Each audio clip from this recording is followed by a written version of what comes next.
I thought Severance actually reinforced my testimony in the plan of salvation, because I was like, our theology fixes that. We have had many times where the prophets and apostles will say something that is unsettling or make a decision that doesn't sit well with us. And when we wait it out and trust them, it ends up being okay. Hayley, make a video about this. This is so much cooler than what you were talking about. In terms of this claim that we're trained to correct others, like, no, we're actually trained by Jesus to like check the beam in our own eye before checking the mote in someone else's. Like, I wish ex-members would maybe step it up a little bit and talk more theology and philosophy, because that's the fun stuff. All those in favor, welcome to today's video. Today we're going to be reacting to a video that Hayley Rawle from Girls Camp Podcast made called Severance versus Mormonism.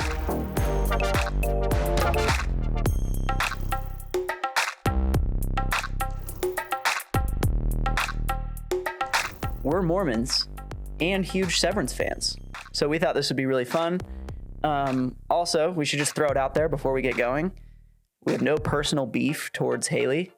She actually seems kind of like fun to like have a conversation like this with, and she seems like she knows her stuff about Severance, so maybe it'd be a fun conversation at some point. And if you hop into the comments, just be nice. Yeah, we will not tolerate any Hayley slander, because honestly, me and my wife are shopping for a couch right now, and this couch she has here is like, that looks fire. Yeah, that's a good one. Actually, maybe in honor of Hayley and reacting to her, we should do the whole episode cross-legged on our little chairs. I'm the goated cross-leg. Yeah, dude, you had to do that for 2 years. I'm like, in your mission. I'm pretty dialed when it comes to sitting cross-legged. Dude, your knees are double jointed.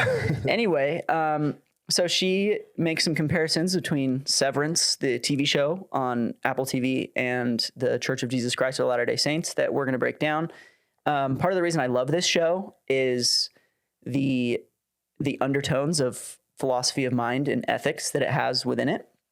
I believe the creator of the show, the director is Ben Stiller, but I think the writer and the creator has a background in philosophy. So it's super interesting, and I think it highlights some fun stuff that we can talk about. But let's start here. Thanks for joining. And if you're new here, welcome. For today's episode, I really hit the books, probably more than I have for any Girls Camp episode ever, because we are tackling a very rich, very interesting topic. Like I said, no hate towards Hayley at all, but she said she hit the books for this episode.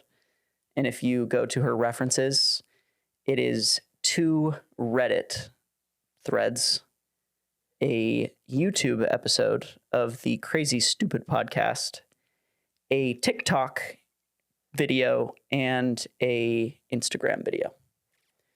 So this might be a little picky. We're not hitting the books for this one. Maybe there's books in the Reddit thread. People sometimes write books on Reddit, low-key. Like, that definitely happens for sure. But anyways, keep going. Which is the similarities between Severance and the world of Lumen, as portrayed in the TV series Severance, and Mormonism / high demand religions / cults, though we will be focusing mostly on Mormonism. I will crash out about this all day, dude. High demand religions, people say that as like a buzzword for like a bad thing. Across the board, almost. When we're talking about sociology, we're talking in generalizing terms, but religions that demand a lot of you tend to grow the fastest and have the highest rates of happiness.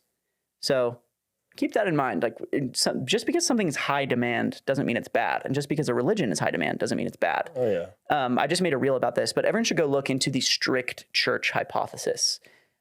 Basically it's like this whole theory and set of religious studies that tries to explain why the more strict religions tend to have high rates of happiness and high growth rates. And it's like a really fascinating thing. So yeah, well, there's a big reason why American Protestantism is shrinking, and so many Americans are looking to Catholicism or Orthodoxy or other sects that have a little higher demand than a non-denominational congregation. Yeah, and we should actually do a full episode on this, because like, do you remember when we were trying out for basketball freshman year and we had a hell week where we were like we woke up that morning at 4 a.m. We ran up that hill 3 times. You're doing crab walks on the rainy soccer field. I'm pretty sure I was like the fastest one. No, you finished way after me, and we both got cut. Yeah. But that's not important. The important thing is that that's like a tradition. That's like a ritual, that 4 a.m. basketball morning.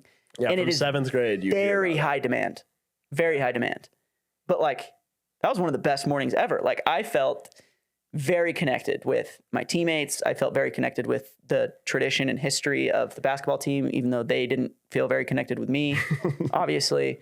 But that we can do a whole different episode on that. But like this, I don't like this framing of like, it's a high demand religion, so it's a cult, or so it's bad. Well, have you ever met someone who like maybe they work from home and they have one of those dope work from home jobs where it's like they don't do anything? Have you ever heard them and just be like, I just like feel so fulfilled. I love my coworkers. Like, no, they're always like, oh, this is awesome. I don't do anything and I get paid. But they're never like, I really feel like there's so much meaning in my work and in my life. And so, I don't know, whenever people throw around the word cult, like you can Google, like there's different people that have put together those formulations. Like, here's the requirements that a cult must fit. And like, I've just never seen one that wouldn't apply to like Starbucks. It's like, yeah, like when you do like the things that the cult teaches you to do, like you're promised like reward. It's like, yeah, like showing up to work, making coffee, gets you promoted, whatever. And if you don't do those things, like you aren't as connected. It's like, yeah, you don't show up to work. You don't do the things you're like, you know, whatever. And like, obviously religion's not work, but like, I don't know. I think one of the apostles recently had a bar where he said, a God who asks nothing of us is functionally the same as having no God. It's Elder Holland.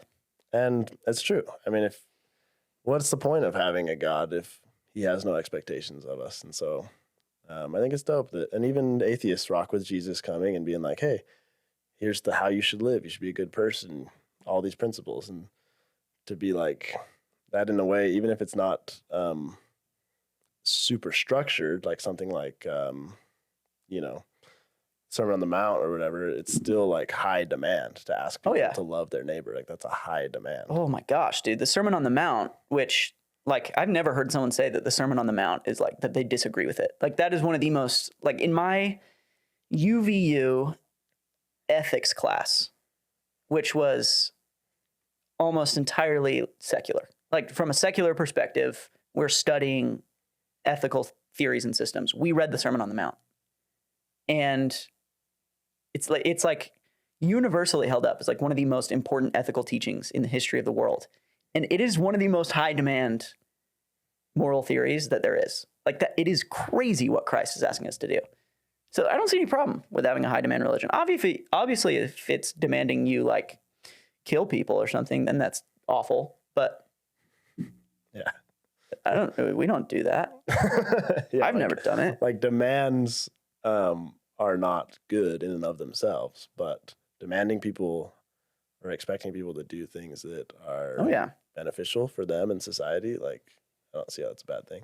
Yeah. Anyway, let's keep going. I've got a clip here at 4:30. Oh gosh.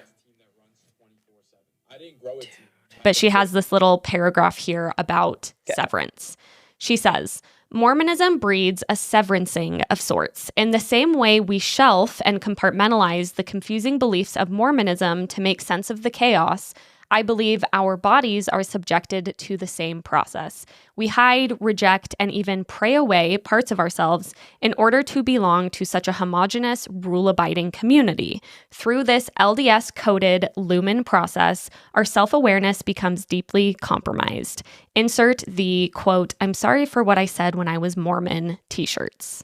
I'm guessing that this is a familiar sentiment, but I feel like when I left Mormonism, and I'm still in this process after having left the church over 5 years ago now, I really feel like leaving the church feels like discovering who you really are. So wouldn't like the ex-Mormon thing be more of a severance then? Like you have a severance like Mormon life and then you go to like an unsevered ex-Mormon. Like what she just described sounds more like the severance process than what we apparently do, where we compartmentalize our. You're saying going from being Mormon to being ex-Mormon. Well, yeah, she was just saying how we're so similar. Also, for those who haven't watched the show, the premise is that they put a chip in your brain that is able to sever and completely separate your state of consciousness between work and home. So when you go to work, you forget everything about what your home life is. You don't know who you are. You don't know what you're doing. And then when you are out of the office, you don't know what happened in the office. It's like completely severed consciousnesses. I don't know how you say it, plural. Consci. But that's what it is. Yeah, that's what it is. So she's accusing us, right, of having this like severed consciousness because there's so many like rules to follow and like we're like kind of like separate. I can't quite understand what she's getting at, but it's like we're separating our like desire to leave the church apparently, or our desire to not follow the rules or whatever with our like performative acting like we're something like that. Well, that term shelving is like, it's all about like, oh, I have a question that I can't answer or something. And it's like, I'm not going to reject my testimony of God and my testimony of Christ because there's a question I can't answer. So I'm going to put it on the shelf. Yeah. Which I think is like a pretty rational approach to most things. Like, you know, like in science, like they're like, oh yeah, like we don't understand the way that, you know, these quantum physics work. Let's just throw out everything we know about science. Like that's not what they do. They say, hey, we're going to figure this out at a later time. Obviously, if something's like disturbing or troubling to you, like we encourage people to like look into things. Like I think sometimes synonymize like shelving it with like, oh, like ignore it. Yeah. Versus there's a lot of people that like, you know, if you have a question about like polygamy in the early church or something, like you can read everything there is about that and still be agnostic about like, hey, I've read all the historical documents and it's not clear to me what Brigham Young was doing at this time or with this relationship or like whatever it may be. It's like not knowing something is not the same as like ignoring it. But I think sometimes that shelving term just like becomes this umbrella statement of like, oh yeah, Mormons just shelf everything. And it's like, no, like sometimes you just don't. Well, when Galileo discovered the heliocentric model of the universe, when he discovered through observation and calculation that the earth revolved around the sun rather than the other way around, there were some scholars of the day who were saying, okay, well, how do you explain this? How do you explain this calculation or this observation that we have? And he didn't know. And he went to his grave not knowing. But he turned out to be right. So like, I wonder if people who are super anti-shelving and saying it's like this lumen conspiracy of severance would, like, I wonder if Hayley, if placed in a contemporary status with Galileo, would tell him to abandon the heliocentric model. Like that's always been an interesting thing to me. And it's a common thing in science where you have unanswered questions, but your model still continues to function, even though there's things you can't explain. And you just continue onward and you continue trying to mesh what we know and what we don't know. And you keep trying to bridge that gap. So like this has always been something that seems rather uncontroversial to me if you frame it the way you were just talking about. Yeah. Well, I think I don't want to invalidate anyone's experience either, because like there's definitely a lot of people, especially with the boomer parents, that are just like, oh yeah, if you have a question about the church, you should just hide it and ignore it and suppress it. Like people have had that experience. Oh, yeah. But it bothers me when people act like people like you and I, and they do this all the time in the comments. They're like, you're just like this Mormon who's just like hiding from the truth. And it's like, no, like there's a lot of people, especially in our generation, like if you're a missionary in post-COVID, like post-smartphone era, like you run into most of the controversial things about the church on your mission. And like you could read the whole CES letter and be like, yeah, this isn't very well written, but I already know what he's talking about here, you know? So that bothers me when it's like attributed to like, yeah, all Mormons are like living in this, like they're hiding in a bubble their questions. Yeah. And it's kind of in a similar vein to, I know Hayley's talked about this and other ex-Mormon creators have talked about like what they call Gen Z Mormonism.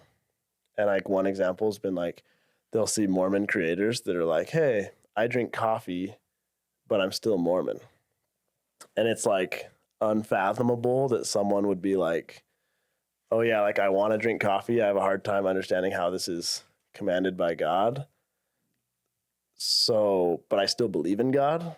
Like to them, they're like, no, like something like coffee should make you not believe in God anymore, or like reject Christ as your savior because you don't understand something that's like a pretty valid question. And like, I don't know, it's like these fundamental truths that like understand the way we understand morality and our relationships in the universe. It's like, oh yeah, like if you have any small question and you decide as a Gen Z Mormon that like you're not going to follow like this secondary idea that the church teaches, like, but you still believe in God, like you still, what is this Gen Z Still believe in Mormonism? Jesus and the church. Yeah. I mean, it's kind of funny. They're like, I feel like they hold us to higher standards than we hold ourselves to a lot of the time. Like we're a lot more graceful and forgiving than people who would rather have us out of the church. Oh, for sure. And that's always a funny concept to me, but let's continue on. It kind of feels like meeting yourself for the first time because of what Chelsea said so beautifully. When you're Mormon, there is so much of yourself that you have to cut off. There are so many rules, whether those are actual doctrinal rules or cultural expectations, that really do force people, if you want to smoothly fit in, at least, into a box. And so when leaving Mormonism and looking back, you see, oh, wow, there were these really big parts of myself, especially if you grew up, you know, from day one, like I did. I was born into the church. There are parts of myself that I really never allowed myself to explore. Do you feel like you're like super, like you're like covering up your inner self? Like, I feel like the only thing that I can really attribute this to is like the scriptures talk about denying yourself. Like, Yeah. we're talking about the natural man. Yeah. Like, yeah, but there is like a carnal desires that like that Christ invites me to put off. And, but yeah, in terms of like, I'm trying to think of like how this could be applied. Like if someone's like, oh yeah, like I found out that I love coffee or tea or something. And it's like, yeah, like, okay, that's part of your personality or hobby or something that you weren't connecting with, but it doesn't seem like super fundamental to like who you are as a person. Yeah, and this is where I kind of run into, everyone should go watch. I'll put it in the description. There's a video called Stop Trying to Be Authentic by Joe Foley at Unsolicited Advice. He's an atheist philosopher, and it is so good. And he goes through all these books that he read, like these self-help books. And he says that like one common theme across them is that they say like there is an authentic self and you need to like find it and let it out. And he questions that like completely underlying premise. And all of these like self-help books, they all have that premise, but they don't argue for it. Yeah. So he's like, what is that? What the authentic self that's like somehow restricted? What does that even mean? Yeah. How do Define we know it. that exists? Yeah. How do we know that exists? I don't think it exists. I don't like, I'm just like chilling. I'm just going through my life. I love being a member of the church. Like, I feel like I'm not hiding anything that I don't like want. Like, it's so strange to me. And like, think about this. If Hayley or someone who was skeptical of, or someone who was saying that you should be letting out your authentic self, if they ran into someone who was like, yeah, it's just my authentic self to be a crappy person towards certain marginalized groups, obviously don't be yourself. Like, yeah, if that is your true self, don't be it, because that's terrible. But it's that Mormon severance telling like they should unsever and be a bad person. Yeah. But it's like, okay, so let's say you are like walking down the street and you have like you know, everyone talks about like the impulsive thoughts that are like sometimes really weird and really bad. It's like, yo, punch that baby and dip. You heard that one in your own head? I don't know. Yeah, you have. You were one. telling me you have lots of times. But I'll bail you out here. Yeah, me neither. I'll bail you out here. Like sometimes you get driving. It's like, oh, I could swerve in oncoming traffic. Oh yeah, no, stuff like that all the time. But so like, is that your authentic self, or is your authentic self the one that's like, oh, you know what? no, I'm not going to do that. There's actually some guidelines in place and some moral reasons Yeah. to reject that. And I have yet to see a compelling answer to that question. What is the authentic self? Is it the one that's rejecting the impulsive thoughts, or is it the impulsive thoughts? Yeah. Like, it's just, I don't know. I think it's a bad framing. And I don't want to like characterize people that deconstruct their religion into just like, oh, it's all about following your impulses. Like, that's why you left. Like, Oh, yeah, not at all. That's not what we're saying. We're just saying, like, doesn't every, like, even if, like, if you're an atheiist, like, atheists can still have a moral system without religion. Like, Absolutely. Sometimes I think that's a big straw man that theists will bring up. Like, well, if you're an atheist, then, like, you have no reason to say killing a baby's bad. And it's like, I think both you and I reject that. We're like, no, like, you can be atheist and still say that killing a baby is bad and be rational in that thought. But like, whatever your source of morals is, wherever you're getting your moral system, is that not restricting you in the same way that religion was? Like, I don't see how, like, whatever, let's say in this example, Hayley, like, whatever kind of, wherever Hayley's pulling her new moral system from, is that not just as restrictive of the authentic self? If we're assuming that the authentic self is like somewhere deep in you and like it needs to, like, we need to let it out no matter what it is. Yeah. Like, for me, the authentic Baylor wants to put $1,000 on BYU to win 8 games this season. Like, I genuinely want to do that badly. 1,000 or more. Make it 10. Let it out. But like, ruin your family with your gambling everyone habits. Listening to this would be like, yeah, like, I don't think you should do that, Baylor. Like, even if I do think BYU is going to win 8 games, it's not responsible for like myself, for my future family that like might not exist at this rate. But all these things where it's like, yeah, like, there's reasons why that's a poor choice. And I feel like that's an example that's like, you know, I'm not saying like, oh, I want to like do this super immoral thing, but it's like, yeah, like, it's probably a good thing that like your religion gives you pause on the way you handle your finances. Like, that's probably a good thing. Great, yeah. Religion is creating that space for you. And not that that's the only way to be financially aware and come to that conclusion, but yeah, for me, that's one reason why I'm not putting $1,000 on BYU. That's why I haven't yet done that. So you're not authentic. Yet. Not authentic. I'm not authentic. It's a good thing I'm not authentic too, because I am a better person following the teachings of Christ than I would be. I think that's authentic. I think your moral intuitions are stronger than your like immediate impulsive desires. And if anything is your authentic self, it's the intuitions and the choices you make, not the impulses that you have. Yeah. That's my 2 cents on that. I do think it's important to, like, you use the word performative. Like, it's important to examine why people do the things they do. Like, if someone's doing something just to be seen of men, like, that's Jesus's whole thing. He's like, pray in secret. Don't do these things. The things that I'm teaching you are right. Don't do them for the attention of men. And that's a totally valid criticism. Like, that's what she's saying. She's saying, hey, there's Mormons out there that, you know, really they want to do X or Y. And the only reason they're not is because they want the attention and the praise of other Mormons. Like, that's a great... We can team up with Hayley on that and say, stop it. But, like, I don't think it's fair to say that the 18 million Mormons around the world are doing that. And I don't know if that's her claim or not, but it feels like this kind of umbrella statement to be like, oh, yeah, Mormons are in this Severance situation. Yeah. Anyway, so she goes on, she talks about how there's some similarities with the finale of season 2 and temple rituals. I don't think we need to get into that. I think all we need to say is that our temple rituals are highly associated with ancient Jerusalem temple rituals and Mason rituals and ritual motions.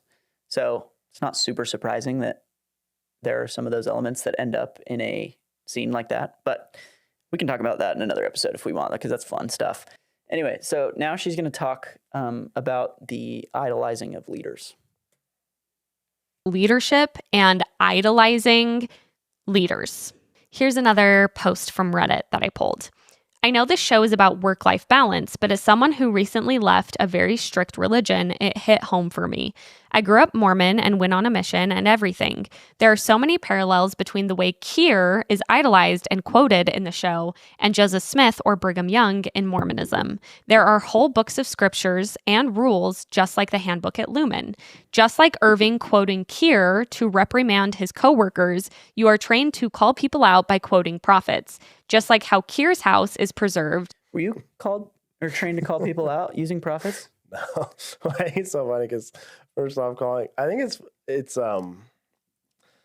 it's always interesting to hear someone's experience in the church. Yeah. And when something like that comes up, when you're like, oh my gosh, like I wouldn't want to be in a ward with people that felt like they were supposed to be calling me out using prophets. Like I'm grateful that like the people I worship with are not doing that. And so sometimes I'm just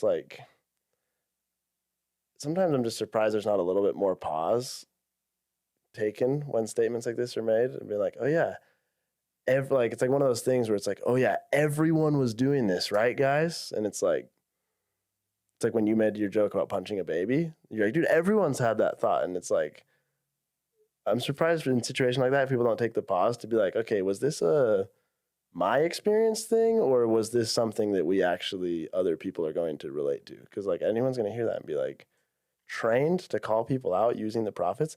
And I also just reject the idea that Keir is supposed to be Joseph Smith or Brigham Young. I'm like, no, like Keir is worshipped. Keir is like the god. Yeah, Keir would be universe. like Jesus Christ.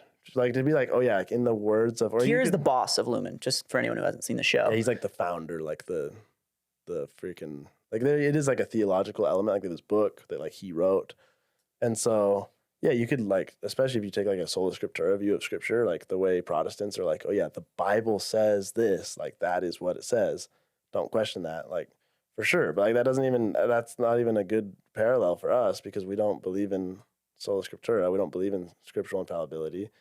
So like we'll use resources to make decisions, and we do respect leaders. Like, and I think if I can generalize here, I think like millennials are often like really anti-authority. Yeah. Period. Yeah. And so it's like anyone in authority. I mean, you see the whole cancel culture movement. It's just like, oh, these people have authority. Let's try to cancel them for things that like, in some cases, more valid than others. And it's like, I don't know. I just think, I think it's a good thing to have people in leadership that you admire and like to have role models. And oh yeah. And I feel like of all of the religious groups with their leaders, I feel like we're like probably the most like, I got to be careful with my words here, but I feel like we like worship our leaders like the least. Like, and I don't know what her experience is, but like I've never really had this thing where it's like I felt like we idolize the prophets, or I felt like we totally like give them more of their, I mean, the word worship comes from worthship. Like I don't feel like we very often give them more than they're worth. Like we're so often talking about how prophets are fallible, how scripture is fallible. And I feel like we're the only ones now that are like capable of doing that. Like we're the only ones who are open-minded and fair in saying, yeah, you know. Like a Catholic can't say that about the Pope or. Well, not when the Pope is talking ex cathedra, but he can when the Pope is not talking ex cathedra. Okay. Lit. But I'm sorry, I stand corrected. But what was I going to say about that? I don't want to be completely dismissive of this point though, because like we definitely are slow to like, or like, I would say it's very uncommon to hear like sharp criticism of the leadership of the church. Yeah. And I think like compared to like maybe your boss at work or like the president or like whatever, like, yeah, like it's pretty rare that we criticize our leaders. You can chalk that up to us being like these sheep that are like, oh yeah, they can do no wrong. Or you can chalk that up to like them being good leaders and like good men and women that make good decisions and give good talks in general conference. And you know, like there's things that everyone has their ideas of like, oh, the church should do X, the church should do Y, but like, I don't feel like there's like these things where it's like, oh my gosh, like the leadership of the church is really just like bad people, and like we all just pretend like they're great. Yeah. And okay, here's a good example. When we were starting out our podcast, you said, let's post this BYU football edit. We hadn't done anything except for post a few clips of us talking.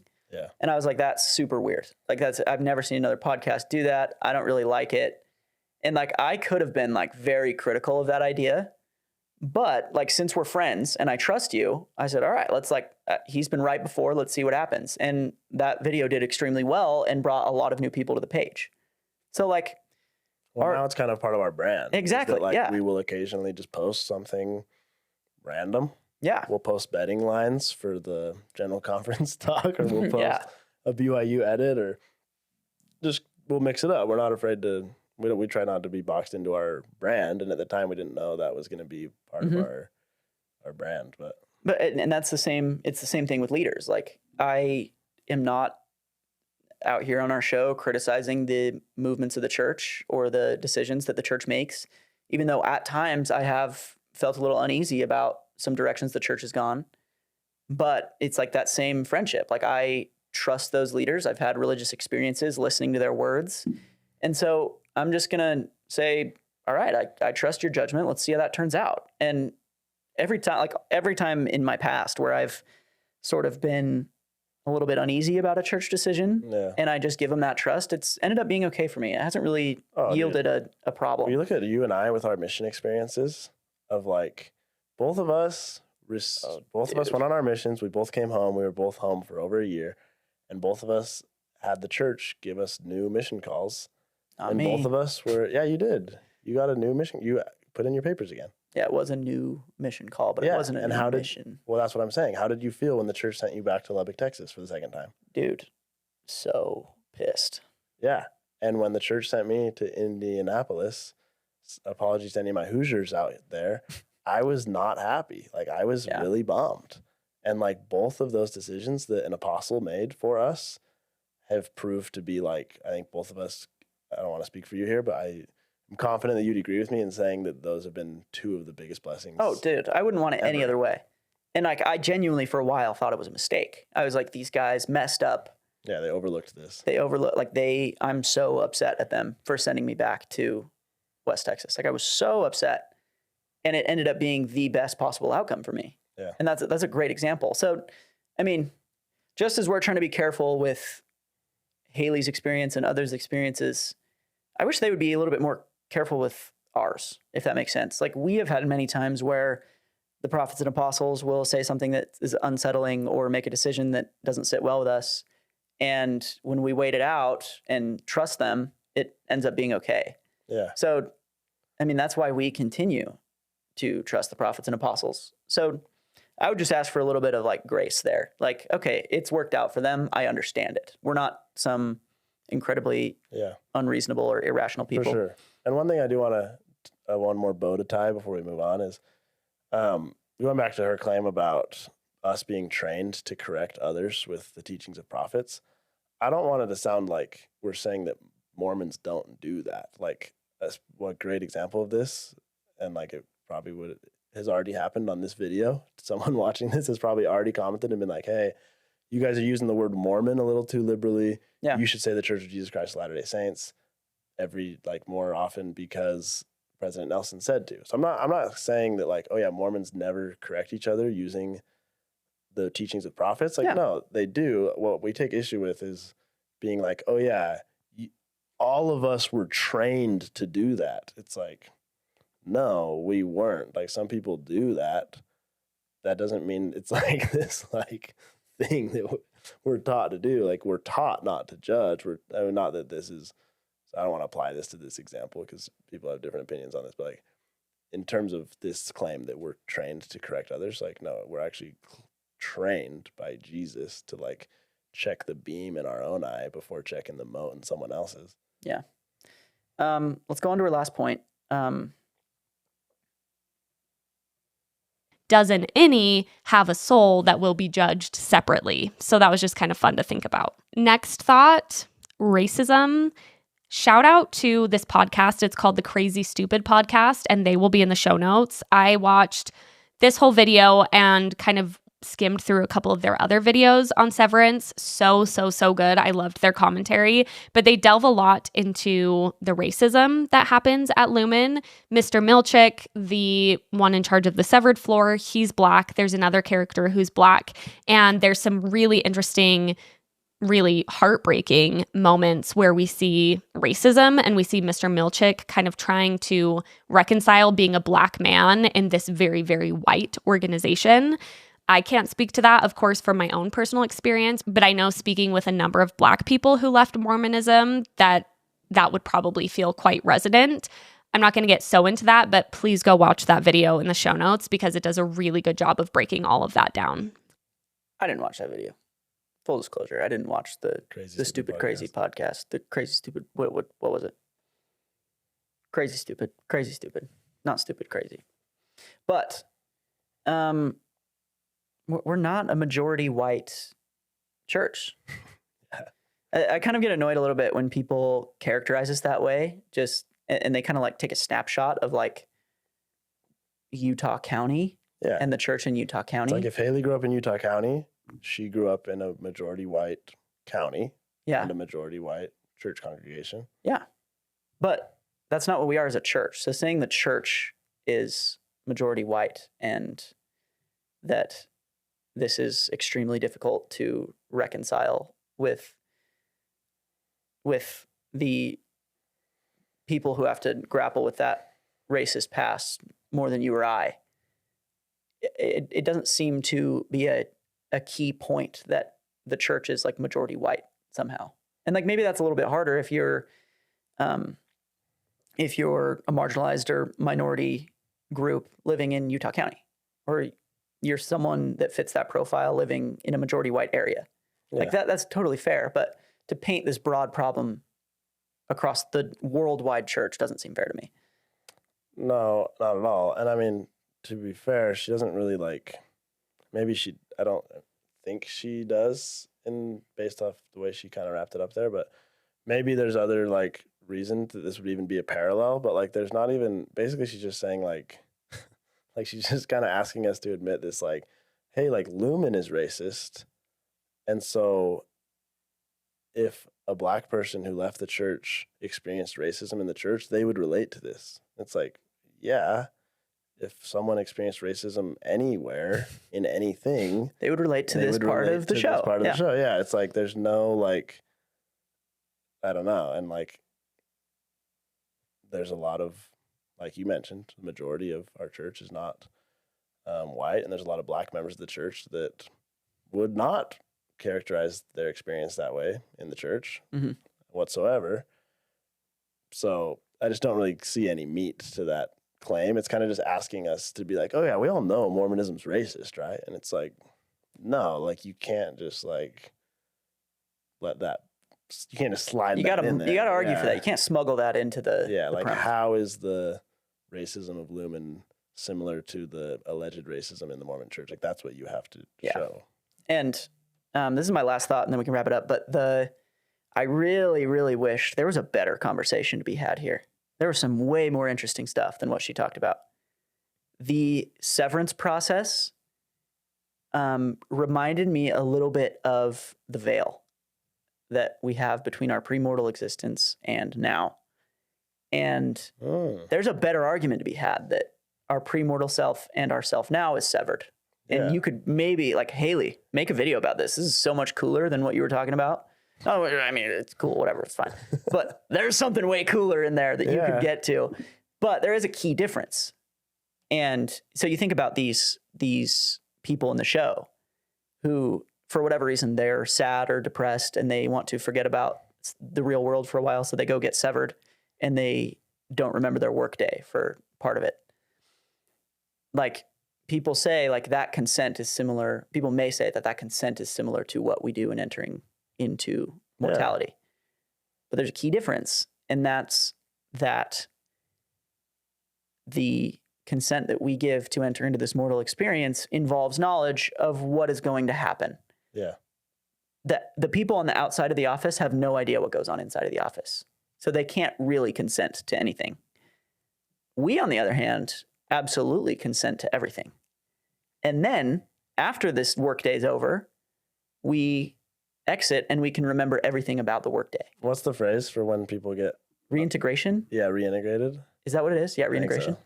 So when we get reintegrated, this is like a cool, I thought Severance actually reinforced my testimony in the plan of salvation, because I was like, look how crappy this is for these people going through this situation. Yeah. Our theology fixes that with this knowledge of our mortal state and then the retroactive reintegration. Yeah, like the hard parts of our severed experience on earth were agreed to by us. We understood that suffering and trial would be part of our experience. And the other thing too, like you think about like the relationships that I haven't watched this in a while. What's his name? The main guy? Mark. The relationships that I'll restart. You think about the relationships that Mark forms in his severed state, and that's like one of the saddest parts is that like Mark is like, I don't want to, like, why would I, like, severed, any Mark is like, why would I want to go, like, this is my thing. And like, that's the cool thing is like, we get to take the best, most beautiful parts of our experience on earth with us into the afterlife. Yeah.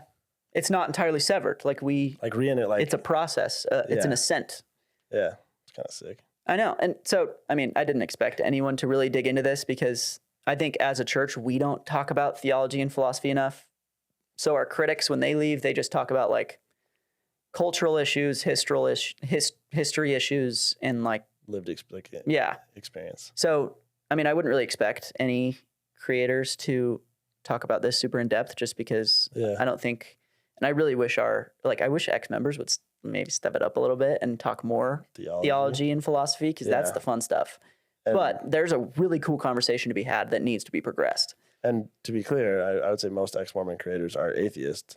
And Kate and I would say both of us find a lot of atheist philosophy and, more engaging and more fun to talk about than a lot of what the other maybe mainstream Christians are bringing to the table. When Cade says that, don't tune that out because you're like, I'm an atheist, so why would I talk about theology? Like, no. Like, there's a whole philosophical side of atheism that could be really cool and it would be helpful for people deconstructing. And I mean, maybe they do this more than I realize, but it'd be helpful for people who decide to deconstruct. And, we're big proponents of people, if they decide to leave Mormonism, of remaining Christian. But in the event that that's not what someone chooses, it would be helpful for someone to have some philosophical resources to navigate becoming an atheist and having a more enjoyable life and a better way to ground their morals. Because you see a lot of people, like there's a stand-up comedian who says this thing where he was like, oh yeah, like I left Mormonism, and like the crazy thing about Mormonism is like to let you know how crazy that is, like I tried LSD before I drank coffee. And like, it's kind of funny, but it is honestly shows like you see a lot of this where it's like people, and we have a problem in the church where like, if we get too legalistic about things, and I think people who leave the church are more likely to have had a very legalistic mindset when they were in the church. And you get this thing where it's like, oh yeah, drinking coffee is just as bad as like any of them. It's like some like serious sin. Mm-hmm. And it's like, so then when people leave the church, it's like, they just kind of like try everything and it can be dangerous almost to like just go head first into like all these things that you've had no experience with. Yeah. So anyways. Yeah, I think that's about all we got for today. Yeah. Learn some theology and philosophy, ex-members and atheists. It'd be a lot more fun to talk about. That's our invitation. And don't crash out in our comment section. Yeah, I think that's all we got.